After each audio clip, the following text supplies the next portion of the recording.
ஓம் நம சிவாய. வாக்குண்டாம் நல்ல மனமுண்டாம் மாமலராள் நோக்குண்டாம் மேனினுடங்காது பூக்கொண்டு துப்பார் திருமேனி தும்பிக்கையான் பாதம் தப்பாமல் ஷார்வார் தமக்கு. அரண்நாமம் 1000 416வது திருநாமத்தில் நீதி வடிவமாக இருக்கிறதே அந்த சிவபெருமான் தான். அப்படின்னா நீதி ஸ்தலங்கள்லாம் கோவில். அந்த நீதி வடிவமாக இறைவன் இருக்கார் அப்படின்னா இறைவன் இருக்கிற இடம் கோவில் தானே. அப்போது அந்த நீதி ஸ்தலம் அப்படிங்கிறதே கோர்ட்டுங்கிறதே ஆலயம்தான். அப்படின்னா அந்த சட்டங்களை அந்த நீதியை அதை ஏற்றுற அந்த அரசனோட சபை அதுவும் கோவில் தான். அதனால தான் நமக்கு ராஜாவை எப்படி சொல்லியிருக்கு அப்படின்னர், திருமால் வடிவமாக சொல்லியிருக்கு.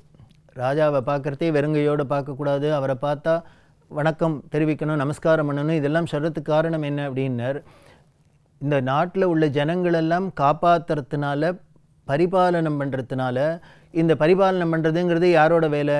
மும்மூர்த்திகளில் திருமாலோட வேலை, விஷ்ணுவோட வேலை. அதனால் விஷ்ணுவோட வடிவமாகவே சொல்லியிருக்கு. அதை விட ஆச்சரியம், கல்யாணத்தில் நம்ம கவனிச்சோன்னா தெரியும், மாப்பிள்ளையை என்ன வடிவமாக சொல்லியிருக்குன்னு. ஒரு பெண்ணை கொண்டு கல்யாணம் பண்ணி ஒருத்தட்ட கொடுக்குறோம், அந்த மாப்பிள்ளையே திருமால் வடிவமாக சொல்லியிருக்கு. அவருக்கு மாமனார் என்ன பண்ணுறார், காலை அலம்பி பாத பூஜையெல்லாம் பண்ணி பொண்ணை கொடுக்குற. என்ன இனிமேல் ஆயுசு முழுக்கலும் இந்த பொண்ணை காக்க போகிறவர் அவர் தான். அப்போ காக்கிற தொழில் யார் பண்ணாலும் அவர்கள் திருமால் வடிவம். அப்படி நீதி வடிவமாக இருக்கிற அந்த சிவபெருமான் எப்படி இருக்கான்னு அடுத்த 417வது திருநாமம் சொல்கிறது.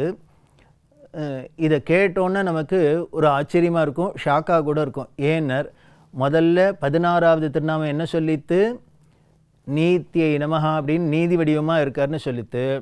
அடுத்த 417வது திருநாமம் என்ன தெரியுமா சொல்கிறது, ஓம் அநீத்தியை நமஹா அப்படின்னு இருக்கு. இப்போ உடனே நமக்கு சந்தேகம் வந்துடும், என்ன சார் இது அவர் நீதி வடிவம்னு சொன்னேள், அப்போ அநீதின்னா அப்போ அக்கிரமமும் அவரே வடிவமா? இப்படி பக்கத்துலேயே இப்படி சொல்லுவாளா அப்படின்னா இல்லை. இங்கே அநீத்தியை நமஹா அப்படின்னா அறத்துக்கு புறம்பானவர்னு அர்த்தம் இல்லை. அதோட பொருள் என்ன அப்படின்னா பிறரால் இயக்கப்படாதவர் அப்படின்னு அர்த்தம். நம்மளெல்லாம் பார்த்தா உலகத்தில் யாராக இருந்தாலும் யாரோ நம்மளை இயக்கிறா, ஏதோ ஒரு சக்தி இயக்கிறது.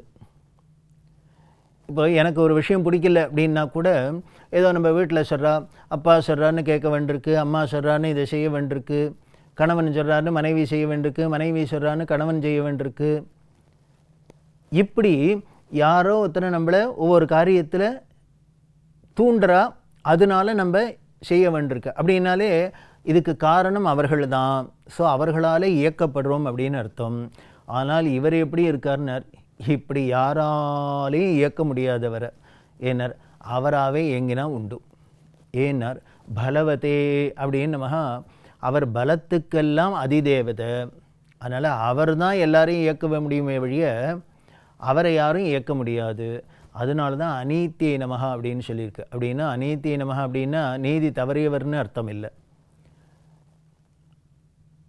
இதை விளக்கணுங்கிறாப்லேயே அடுத்த 418வது திருநாமம் என்ன சொல்லியிருக்குன்னர், ஓம் சுத்தாத்மனே நமஹா அப்படின்னு இருக்கு. அப்படின்னா சுத்தாத்மனே நமஹா அப்படின்னா பரிசுத்தமான உள்ளம் படைத்தவர் அப்படின்னா. ஏன் இந்த அநீத்தியை நமகாக்கு அடுத்தது இந்த நாமாவை சொல்லித்து நாம் தவறுதலாக பொருள் கொண்டுட போகிறோமோ அப்படிங்கிறதுனால என்ன பண்ணித்துனர், அது பரம பரிசுத்தமான விஷயம்ப்பா, அதனால அதுகிட்ட அநீதி வரவே முடியாது. அதனால தான் பரிசுத்தமான உள்ளம் படைத்தவர்ங்கிற பொருளில் சுத்தாத்மனே நமஹா அப்படின்னு சொல்லித்து. இதுவும் போராதுன்னு அடுத்த 419வது திருநாமம் என்ன சொல்கிறதுன்னர், ஓம் சுத்தாய நமஹா அப்படின்னு இருக்கு. அப்படின்னா இதோட பொருள் களங்கமற்றவர் அப்படின்னு அர்த்தம். களங்கம் எப்போ வரும், நம்ம தவறு பண்ணுறது தான் நமக்கு களங்கம். நாம் இழைக்கிற அநீதி தான் நமக்கு களங்கம். அதனால் இவர் அப்படி அநீதியே பண்ணலை, தப்பே பண்ணலை அப்படின்னா இங்கேருந்து களங்கம் வரும். அதனால் சுத்தாய நமஹான்னு களங்கமற்றவராக இருக்கார். பரிசுத்தமான உள்ளம் படைத்தவராக இருக்கார். அதனாலேயே இவர் பிறரால் இயக்கப்படாத தானே இயங்கக்கூடிய பொருளாக இருக்கார் அப்படின்னு தெரியுது. இப்படி இவர் இருக்கிறதுனாலேயே 420வது திருநாமம் என்ன சொல்கிறது? ஓம் மான்யாய நமஹா அப்படின்னு இருக்கு. அப்படின்னா இதோட பொருள் வழிபாட்டிற்கு உரியவர், பூஜிக்கத்தக்கவர் அப்படின்னு அர்த்தம். இப்போ சேர்த்து பாருங்க, எல்லாத்தையும் ஒருத்தர் பூஜிக்கத்தக்கவராக இருக்கார் அப்படின்னா மாண்புமிகுலாம் சொல்கிறோமே, என்ன இந்த மான்யாய நமஹா தான். அப்படின்னா வழிபாட்டிற்குரியவர், பூஜிக்கத்தக்கவர். எப்போ நாம் பூஜிப்போம், அடுத்தவர்களை வழிபடுவோம் அப்படின்னர் அவர் களங்கமற்றவராக இருந்தால், நல்ல பரிசுத்தமான உள்ளம் படைத்தவராக இருந்தால், நல்ல நீதிமானாக இருந்தால், இப்படிலாம் இருந்தால் தான் நாம் அடுத்தவர்களை போய் ஒரு மதித்து அவர்களுக்கு வழிபாடு பண்ணுற அளவுக்கு, பூஜை பண்ணுற அளவுக்கு உயர்வு கொடுப்போம். இவர் அப்படிலாம் இருக்கிறதுனால இவர் மான்யாய நமஹா அப்படின்னு வழிபாட்டிற்குரியவர் அப்படின்னு சொல்கிறது. அப்படி இருக்கக்கூடிய அவர் 421வது திருநாமத்தில் என்ன சொல்லியிருக்கு? கதா கதாய நமஹா அப்படின்னு இருக்கு. இவ்வளவு சிறப்போடு இருக்கக்கூடியவர் எப்படி இருப்பார்னர்? தோன்றியும் இருப்பர், மறைஞ்சும் இருப்பர்.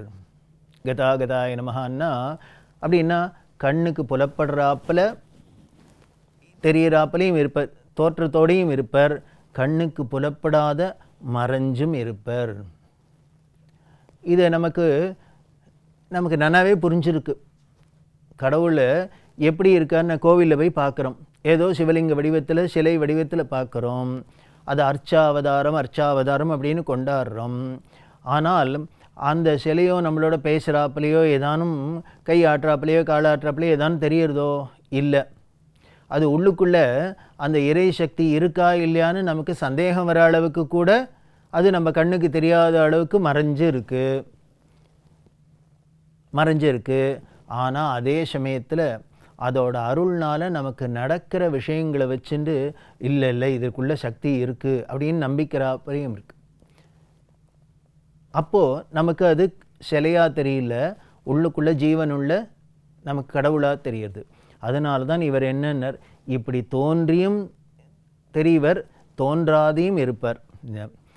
அப்போ உடனே சந்தேகம் வரும், யாருக்கெல்லாம் தோன்றுவர் அதில் இருக்காருன்னு தெரியும், யாருக்கெல்லாம் மறைஞ்சிருப்பார் தெரியாது அப்படின்னு. பக்திங்கிற ஒன்று வேணும். அதுக்கு அந்த பக்திங்கிற ஒன்று இருந்ததுனால் நமக்கு அதில் தோன்றுவர் தெரியும். அந்த பக்திங்கிறது இல்லை அப்படின்னா அதில் மறைவர், அவ்வளோதான். அதனால் நமக்கு தேவை பக்தி. அது இருந்ததுனால் அவர் தோன்றி அருள் பண்ணுறார். இப்படி இருக்கக்கூடியவர் சரி எனக்கு பக்தியும் இருக்குது, ஏதோ கொஞ்சம் பக்தி வந்துடுத்து, அவர் ஏதோ இது சிலை இல்லை, கல் இல்லை, இது ஏதோ ஒரு சக்தி, இறை சக்தி, கடவுள் அப்படின்னு நான் நம்புறேன்னு வச்சுப்போம். நம்பி நான் அதை வழிபட்டால் என்ன பண்ணுவார்னர் 422வது திருநாமம் சொல்கிறது ஓம் பகு பிரசாதாய நமஹா அப்படின்னு சொல்லியிருக்கு. அப்படி நமக்கு ஒரு பக்தி வந்து, நம்பிக்கை வந்து நாம் அதை அணுகினோம்னா அவர் என்ன பண்ணுவார்னர், பகுப்பிரசாதாய நமஹான்னா அளவற்ற அருள் புரிகிறவர்னு அர்த்தம். வெறும் அளவற்ற அருள் அப்படின்னா அப்படியே வால்யூமில் நிறையா கொடுப்பர் அப்படிங்கிறது மட்டும் இல்லை. அதுக்கு இன்னொரு பொருளும் என்ன அப்படின்னர், சிறப்பாக அருள்வர் அப்படின்னு அர்த்தம். அப்படின்னா நமக்கு ஒரு சாமான் நிறையா கிடைச்சிட்டதுனால பெருசு இல்லை, அது நல்ல குவாலிட்டி உள்ள தரமானதாக கிடைக்கணும், அதுன்னா முக்கியம். அதனால் நமக்கு தரமான சிறப்பான அருளையும் பண்ணுவர், அதையும் குறைச்சி பண்ண இது ரொம்ப காஸ்ட்லிப்பா, இது ரொம்ப சிறந்த பொருள், அதனால் இதை கொஞ்சம்தான் தருவேன் அப்படின்னு சொல்லுவாரா, அதுவும் இல்லை. அதனால் சிறப்பான பொருளையும் அருள்வர், அதை அளவில்லாதையும் அருள்வர். அதனால் பகுப்பிரசாதாய நமஹா அப்படின்னு இவர் சொல்லியிருக்கு. இவர் அப்படி இவர்கிட்ட பக்தி இருக்கிறவர்களுக்கு எப்படிலாம் அவள் நடந்துப்பா, அந்த பக்திங்கிறது அதோட எல்லை என்ன, அதை எப்படி தெரிஞ்சுக்கிறதுன்னர் அடியார்களோட வாழ்க்கையை பார்த்து தான் தெரிஞ்சுக்க முடியும். சிவனடியார்களோட பக்தர்களோட வாழ்க்கையை பார்த்து தான் தெரிஞ்சுக்க முடியும். இதுக்கு சொல்லணும் அப்படின்னா, உதாரணம் சொல்லணும்னா, 63 நாயன்மார்கள் ஒருத்தரான ஏயர்கோன் கலிக்காம நாயனார் அப்படின்னு ஒரு நாயனார். சோழ நாட்டில் காவேரி வடகரையில் பெருமங்கலம் அப்படிங்கிற ஒரு ஊர், அதில் வேளாளர் குடியில் இருந்தார். அந்த வேளாளர் குடியில் இருக்கிறவாளையே அதில் என்ன பண்ணுவான்னு ஏயர்கோ குடி அப்படின்னே சொல்லுவாள். அதுலேயும் ரொம்ப உயர்ந்தது. அந்த குடியில் பிறந்ததுனாலே ஏயர்கோன் கலிக்காமர் அப்படின்னு அவருக்கு பேர். இவர் இன்னொரு நாயன்மார் மானக்கஞ்சாரர் அப்படின்னு அவரோட மகளை தான் கல்யாணம் பண்ணிட்டார்னு முன்னாலேயே நாம் எங்கே பார்த்துருக்கோம், ஆனந்த தாண்டவபுரத்தை பற்றி பார்த்துருக்கோம். அப்படி இவர் இருக்கிறவர். இவரும் பெரிய சிவனடியார். திருப்பன்கூர்னு நந்தனார் வழிபட்ட அந்த திருப்பன்கூரில் நிறைய இவர் திருப்பணியெல்லாம் செஞ்சிருந்தார். இப்படி இவர் திருப்பணியெல்லாம் செஞ்சுண்டு இவர் பக்தி பண்ணின்னு இருக்காரா. அவர் என்ன பண்ணார், இவரோட சமகாலத்தவர் சுந்தரமூர்த்தி சுவாமிகள், தம்பிரான் தோழன் அப்படின்னு சிறப்புற்ற சுந்தரமூர்த்தி நாயனார் அவர் இருக்கார். அவர் திருவாரூரில் இருக்கார். அந்த சுந்தரமூர்த்தி சுவாமிகளுக்கு சிவபெருமான் என்னெல்லாம் பண்ணினார், பரவநாச்சியார்கிட்ட தூது போகிறார். தன்னோட மனைவியான பரவநாச்சியார் தன்னோட கோச்சின்னு இருக்கா, அதனால் அவளை சமாதானப்படுத்தி என்னோட சேர்த்து வை அப்படின்ட்டு தியாகேஷ பெருமான சிவபெருமான தூது அனுப்புகிறார். யாரானும் பண்ணுவாளா, எந்த பக்தரானும் பண்ணுவாளா? சாமியை கூப்பிட்டு அவர் நம்மளோட பேசுகிறார், தம்பிரான் தோழனாக இருக்கார் அப்படிங்கிறதுக்காக இந்த அளவுக்கு அட்வான்டேஜ் எடுத்துன்னு விட்டாரேன்னு இந்த கலிக்காம நாயனாருக்கு ரொம்ப கோபம். யார் மேலேன்னு, சுந்தரமூர்த்தி சுவாமிகள் மேலே. என்னையா இந்த ஆளை போய் பக்தன்கிறா,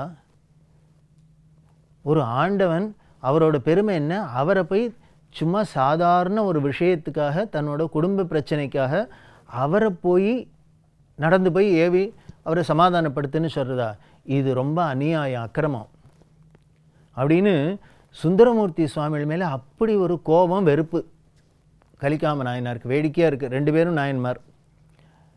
அதனால் இப்படிலாம் இருக்கா, ஆளெல்லாம் இருக்கான்னு கேட்டுன்னு நான் உயிரோடு இருக்கேன் பாருன்னு இவர் வருத்தப்பட்டுக்கிறார். அப்படி இருக்கிறதே பார்த்தர் சிவபெருமான். இவ 2 பேரும் இவ்வளவு பரம பக்தர்களாக இருக்கா, ஆனால் 2 பேருக்குள்ளே ஏதோ இப்படி ஒரு கருத்து வேறுபாடுனால இப்படி இருக்கா. அதனால் இவ 2 பேரையும் சேர்ந்துட்டாக்க இன்னும் உலகத்தில் எல்லா ஜனங்களுக்கும் இன்னும் பக்தி பெறுகிறதுக்கு காரணமாக இருக்குமேன்னு என்ன பண்ணார், ஒரு திருவிளையாடல் பண்ணார். என்ன அப்படின்னா, இந்த கலிக்காம நாயனருக்கு ஒரு சூளை நோய், தீராத வயிற்று வலி வராப்பில் பண்ணினார். இவர் ஆனை மட்டும் வேண்டி பார்த்தார், தீரலை. அப்படி இருக்கிறதே சிவபெருமான் கனவில் வந்து சொல்கிறார், பாரு என்னாலாம் தீர்க்க முடியாது, சுந்தரமூர்த்தி சுவாமிகள் அவர் கையால் திருநீர் கொடுத்து உனக்கு தீர்ந்தால் தீரும்னார். உடனே இவர் பார்த்தார், அவரை பார்த்தாலே பேரை கேட்டாலே நான் பாவங்கிறேன், உன்னை வேலை ஏவினவரை, அவர் என்னோட சூளை நோய் தீர்றதுக்கு நான் இந்த சூளை நோயோடே வருந்துறேன் அப்படின்னார். சுந்தரமூர்த்தி சுவாமிகள்கிட்ட போய் கனவில் சொன்னார், நீ என்ன பண்ணுன்னார், கலிக்காமனுக்கு போய் நீ வீவிதிட்டு அவரோட சூளை நோயை போக்குன்னு. உடனே இவர் ஊருக்கு தேடின்னு வரார். இவர் வராருன்னு தெரிஞ்சவொன்னே கலிக்காமர் என்ன பண்ணார், தன்னோட உடைவாளை எடுத்தார், தன்னோட வயத்தை கீழ்ச்சின்றார், உயிரை விட்டார். இவர் கையால் நம்ம வியாதி தீரக்கூடாது, இவர் கண்ணில் முழிக்கப்படாது அப்படின்ட்டு உயிரை விட்டார். இவர் வராருன்னு தெரிஞ்சது கலிக்காமரோட மனைவிக்கு. ஐயோ, ஒரு தம்பிரான் தோழர் வரார், அந்த சமயத்தில் இப்படி ஒரு அசம்பாவிதம் நடந்துருத்தேன்னு உள்ளே அவரோட உடலை மறைச்சி வச்சுட்டு இவரை வாங்கன்னு வரவேற்றா. இவர் சொன்ன, நான் முதல்ல கலிக்காமரை பார்க்கணும்னா, இல்லை அவர் இப்போது உறங்கின்னு இருக்காருனர். இல்லை நான் பார்த்தே ஆகணும்னா, உள்ளே போய் பார்த்தா அவர் அப்படி இருக்கார்.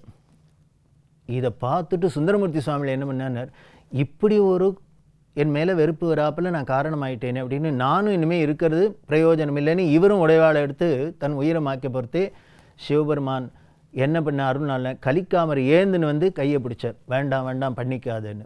இப்போ 2 பேரும் என்ன பண்ணான்னர், அன்பில் ஒன்று சேர்ந்துட்டா.